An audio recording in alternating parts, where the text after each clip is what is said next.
Hello friends, welcome to Vijay தியாக்ஸ். இன்றைக்கி நம்ம நார்த்தங்காய் பறிச்சிட்டு வந்து காரசாரமான ஒரு நார்த்தங்காய் ஊறுகாய் தான் செய்ய போகிறோம். இந்த ஊறுகாய் செய்யும் பொழுதே இந்த நார்த்தங்காயில் என்னென்ன பயன்கள் இருக்குது, இதை வேறு எதை மாதிரிலாம் சாப்பிடலாம், இதை தான் கண்டினியூவாக பார்க்க போகிறோம்.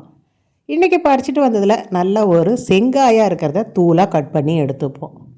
ஊறுகாய் போட போகிறீங்கன்னா நல்ல ஒரு ரொம்பவும் பழுத்திருக்கக்கூடாது, ரொம்பவும் காயாக இருக்கக்கூடாது. இதை மாதிரி கொஞ்சம் செங்காயாக இருக்கணும். அப்போ தான் நமக்கு ஊறுகாய் நல்லாயிருக்கும். வெறும் காயில் போட்டிங்கனாலும் பச்சைக்காயில் நல்லா இருக்காது, ரொம்ப பழுத்ததும் பார்த்திங்கன்னா நல்லா இருக்காது. இதை மாதிரி செங்காயாக எடுத்து தூளாக கட் பண்ணிவிட்டு 1 கப் தண்ணி ஊற்றிடுங்க. ஒரே ஒரு ஸ்பூன் கல்லுப்பு போட்டு நல்லா வேக வச்சு எடுத்துக்கோங்க. இதை வேக வைக்கிறதுல நல்லா குழஞ்சி போயிடணும். அப்போ தான் இந்த தோல் கெட்டியாக இல்லாமல் ஊறுகாய் பார்த்திங்கன்னா நமக்கு சூப்பராக இருக்கும். நல்லா 2 வாரத்துலேயே ஊறுகாய் காலி ஆகிடும், அந்தளவுக்கு டேஸ்ட்டாக இருக்கும். இப்போ நம்ம 10 நிமிஷம் வேக வச்சதை எடுத்து பார்த்திங்கன்னா தோல் கொஞ்சம் நல்லா வெந்திருக்கும், ஆனால் பார்த்திங்கன்னா கெட்டியாக இருக்கும். அதனால் நல்லா நம்ம மேஷ் பண்ணி எடுத்துக்கணும். இதை மாதிரி சூடாக இருக்க டைம்லேயே மேஷ் பண்ணிட்டிங்கன்னா நல்லா குழஞ்சி கொடுத்துரும். இந்த நார்த்தங்காய் நம்ம நிறைய எடுத்துக்கும் போது சி விட்டமின் அதிகமாக கிடைக்கும். ஆன்டி ஆக்சிடென்ட், லிமோனாய்டு, இது ரெண்டுமே இந்த பழத்தில் மட்டும்தான் நிறைய இருக்குது. இது நம்ம அதிகமாக எடுத்துக்கும் பொழுது புற்றுநோய் செல்கள் இப்போ எங்கே பார்த்தாலும் இது ஒரு பயங்கர வியாதியாகவே இருக்குது. இந்த செல்கள் நம்ம உடம்புல உற்பத்தி ஆகாமல் தவிர்க்கிற தன்மை இந்த லிமோனாய்ட்லேயும் ஆன்டி ஆக்சிடென்ட்லேயும் அதிகமாக இருக்குது. அதனால் தொடர்ந்து இதை நம்ம ஊறுகாவாக தான் எடுத்துக்கணும்னு கிடையாது. ஜூஸ் எடுத்து நல்ல ஒரு தேன் போட்டு குடிக்கலாம். அடுத்தது இந்த ஜூஸ் எடுத்து சாதம் செய்து சாப்பிட்லாம். எப்படியோ ஒன்று நல்ல ஒரு வகையாக இருக்கிற இந்த பழம் நம்ம வயிற்றுக்கு போனால் சரி. இப்போ நல்லா மேஷ் பண்ணி எடுத்தாச்சு. இந்த ஊறுகாய்க்கு தேவை ஒரு 30 காஞ்ச மிளகாய். இன்றைக்கி மிளகாய் கொஞ்சம் ஜாஸ்தி தான் போட்டிருக்கேன். 1 ஸ்பூன் போல் கடுகு, 1 ஸ்பூன் போல் வெந்தயம். புளிப்பு அதிகமாக இருக்கிறதால இந்த அளவுக்கு காரம் போட்டிங்கன்னா தான் நமக்கு ஊறுகாய் ரொம்ப நாள் இருக்கும், நல்லா காரசாரமாகவும் இருக்கும். ஸோ இதெல்லாம் நம்ம லேசாக வறுத்து எடுத்துகிட்டு பொடி பண்ணி போட்டுக்க போகிறோம். நீங்கள் மிளகாயெலாம் வறுத்து எடுக்காமல் நம்ம கடையில் மிளகாய் தூளை வாங்கி போட்டுக்கலான்னா அந்தளவுக்கு டேஸ்ட்டு கிடைக்காது. எப்பயுமே நீங்கள் அப்பப்போ வறுத்து போட்டிங்கன்னா தான் இந்த ஊறுகாய்க்கு டேஸ்ட் நல்லாயிருக்கும். நார்த்தங்காய் ஊறுகாய்க்கும் கிடையாது, எந்த ஊறுகாய்க்குமே. சி விட்டமின் எலுமிச்சம் பழத்தோட இதில் அதிகமாக இருக்கிறதால நோய் எதிர்ப்பு சக்தி நமக்கு அதிகமாக கிடைக்கும். முக்கியமாக நல்ல ஒரு சக்தியை கொடுக்கக்கூடியது. டயர்ட்னஸ் இருக்குன்றவங்க இதை எடுத்துக்கிறாங்க. முக்கியமாக இதை ஜூஸாக தான் எடுத்துக்கணும். இந்த அளவுக்கு காரம் உப்பு போட்டு எடுத்துக்கிறதோட நீங்கள் ஜூஸாக நிறைய எடுத்துக்கோங்க, இன்னுமே நன்மைகள் அதிகம். நார்த்தங்காயோட வேறு, அப்புறம் பார்த்திங்கன்னா அதோட பூக்கள், இதுலையும் நிறைய மருத்துவ பலன் இருக்குது. மலச்சிக்கலுக்கு நல்ல ஒரு மருந்துனா இந்த காய் சொல்லலாம். சிறுநீரக தொற்று இருக்குது, சிறுநீரக அந்த நோய் வியாதி இருக்கிறவங்க இந்த ஜூஸ் எடுத்துக்கிறது ரொம்பவே நல்லது. முக்கியமாக கர்ப்பிணி பெண்கள் எடுத்துக்கும் பொழுது இந்த வாந்தி வர்றதெல்லாம் பார்த்திங்கன்னா குறையும். பசியை தூண்டுறதால முக்கியமாக கர்ப்ப காலங்களில் இதை ஊறுகாய் எடுத்துக்கிறதோட நீங்கள் ஜூஸாக எடுத்துக்கிட்டிங்கன்னா பசியும் தூண்டும், வாமிட்டும் வராது. ஸோ கர்ப்பிணி பெண்களுக்கான நல்ல ஒரு மருந்துனா இந்த நார்த்தங்காய் சொல்லலாம். நல்லெண்ணெய் பயன்படுத்தினீங்கன்னா டேஸ்ட்டு சூப்பராக இருக்கும். ஊறுகாய்னாவே நல்லெண்ணெய் தான். நல்லெண்ணெய் காஞ்ச உடனே 1 ஸ்பூன் போல் கடுகு, 1 ஸ்பூன் போல் வெந்தயம், இது நல்லா பொரிஞ்சு வந்த பிறகு நம்ம வேக வச்சிருக்கிற இந்த நார்த்தங்காயை போட்டுப்போம். முக்கியமாக பெருங்காயமும் மஞ்சத்தூளும் போட மறக்காதீங்க.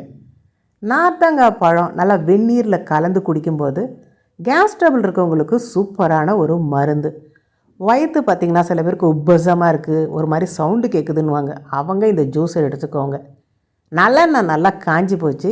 இப்போ பொடி பண்ணி வச்சுருந்த கடுகு, வெந்தயம், மிளகாய் இதை எடுத்து போட்டு பச்சை வாசனை போக அந்த நல்லெண்ணெயில் வறுத்து எடுத்துக்கலாம். லேசாக வறுத்து எடுத்தால் போதும். இப்போ பெருங்காயத்தூள் போட்டுக்கோங்க, மஞ்சத்தூள் போட்டுக்கோங்க. எண்ணெயில் போட்டு நல்லா மிக்ஸ் பண்ண பிறகு தான் வேக வச்சு எடுத்துருக்கிற இந்த நார்த்தங்காயை போட்டு மிக்ஸ் பண்ணணும். நார்த்தம் பழங்கள் இதுவும் பார்த்திங்கன்னா ஒரு சாத்துக்குடி மாதிரி ஒரு டேஸ்ட்டும் இருக்கும். அது நல்லா பழுத்த பிறகு சாப்பிட்றோன்னு பொழுது அது உடல் சூடு பார்த்திங்கன்னா தனியும். நார்த்தம் பழத்தோட மேல் தோல் இருக்குது பாருங்கள், தூளாக கட் பண்ணிவிட்டு அதை எடுத்து நம்ம தேனில் ஊற வச்சு சாப்பிட்டாலும் அதற்கான பலன்களும் அதிகம். பழத்தில் இருக்க சத்தோட மேல் தோல் இருக்குது பாருங்கள் விறுவிறுப்பாக, அதில் தான் இன்னுமே மருத்துவ பலன்கள் அதிகம். இந்த ஊறுகாய் போட்ட உடனே அப்படியே சாப்பிட்டிங்கன்னா கொஞ்சம் விறுவிறுப்பாக இருக்கும். ஒரு வாரம் ஊறின பிறகு சாப்பிட்டிங்கன்னா தான் காரசாரமாகவும் இருக்கும். அந்த ஒரு நார்த்தங்காய்க்கே கூறிய அந்த விறுவிறுப்பும் சேர்ந்து வரும்போது சுவை பார்த்திங்கன்னா அட்டகாசமாக இருக்கும். நார்த்தம் பழ சாறு இது பார்த்திங்கன்னா கொழுப்பு தன்மையை கரைக்கக்கூடியது, இதயத்தை பலமாக்கக்கூடியது. அந்த ஒரு தன்மைக்காக தான் இது கொலஸ்ட்ராலை கம்மி பண்ணுற தன்மை அதிகம்ன்றாங்க. அதுக்காக ஊறுகாய் சாப்பிட்டா கம்மியாகுமான்னு கேட்காதீங்க. இதை நீங்கள் ஜூஸாக தேன் போட்டு எடுத்துக்கோங்க. முக்கியமாக கர்ப்பிணி பெண்கள் இதை தொடர்ந்து எடுத்துக்கிறாங்க. அந்த ஜூஸை தேன் போட்டுன்னு போது சுகப்பிரசவம் நடக்குமா, இது கிராமங்களில் சொல்லுவாங்க. ஸோ பேசிகிட்டே நல்லா தலைன்னு ஊறுகாய் கொதித்து வந்துடுது. இந்த டைமில் பாதி நல்லெண்ணெய் போட்டுக்கோங்க.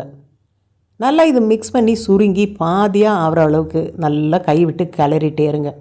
அரை மணி நேரம் ஆகும் இந்த ஊறுகாய் செய்ய. இதில் ப்ரிசர்வேட்டிவோ கெமிக்கலோ எதுவுமே நான் போடலை. அதனால் நல்லா சுருங்க வச்சுட்டு கண்ணாடி பாட்டில் ஆறின பிறகு போட்டு ஃப்ரிட்ஜில் வச்சு சாப்பிட்டிங்கன்னா 6 மாதம் வரையும் கூட நல்லாயிருக்கும். இதில் எந்த கெமிக்கலும் ப்ரிசர்வேட்டிவ் இல்லை, அதை ஞாபகம் வச்சுக்கோங்க. செய்யும்போது வெளியிலே வச்சிங்கன்னா கெட்டு போகிறதுக்கான வாய்ப்புகள் அதிகம்.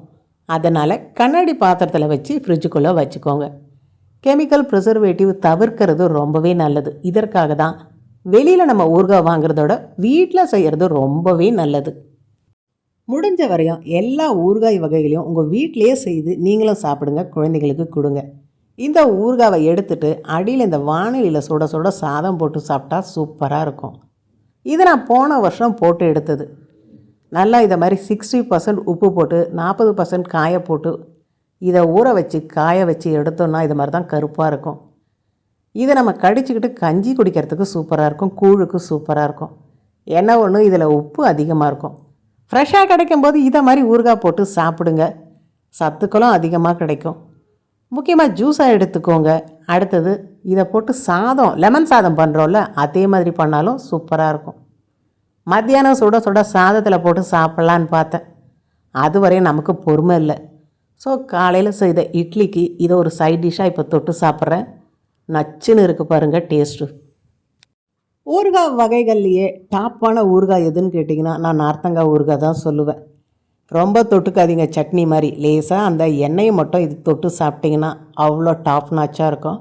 கண்டிப்பாக இந்த ஊறுகாய் நீங்கள் செய்து பார்த்துட்டு உங்களுக்கு எப்படி வந்ததுன்னு மறக்காமல் கமெண்ட்ஸில் சொல்லுங்கள். அடுத்த ஒரு வீடியோவில் ஈஸியான மெத்தடில் எப்படி நம்ம வீட்லேயே எலுமிச்சம் பழ ஊறுகாய் இதை செய்கிறத பார்க்கணுன்னும் பொழுது இதுவரையும் விஜய் தியாக் சேனலை சப்ஸ்கிரைப் பண்ணாதவங்க சப்ஸ்கிரைப் பண்ணிக்கோங்க. தொடர்ந்து கெமிக்கல் இல்லாத ப்ரிசர்வேட்டிவ் இல்லாத பொருட்களை வீட்டிலேயே எப்படி செய்யலான்றதை பார்க்கலாம். பை.